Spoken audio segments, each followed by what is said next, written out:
Benim apam.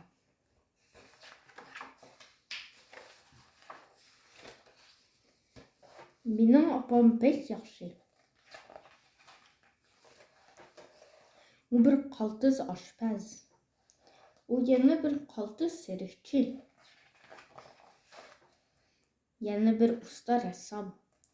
Apam dünyadaki en güçlü ayal. Orasında pek yaxşı. Apam bir qaltis bağban. Onun bir cüp sihirli qolu her qandaq nərsini üstürələydi. O bir pərizat. Könlüm yerim bulğanda o məni xoş qılalaydı.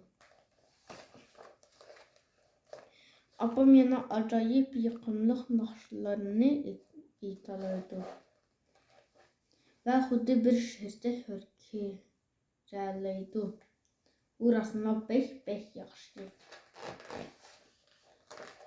Apam xuddi kibinəkdək çiraylıq. Onun küçüğü xuddi bir yüləncüklük orunduqda rahat. Və yana xuddi bir aslandək yumşaq. O yeni bir kərkidandək güçlük və çiydamlıq. Benim apamcı rasında pek yaxşı. Apam əslində bir usulcu bolalaydı. Yoki bir astronom. Və yoki bir kino çolpunu. Və yoki bir katta xocayınmı bolalaydı. Lakin o yanıla benim apam buldu.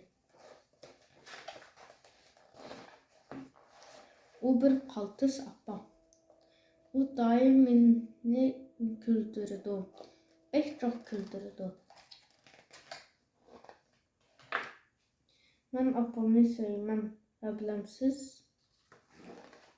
Apamı beni sevdi. O beni məngi sevdi.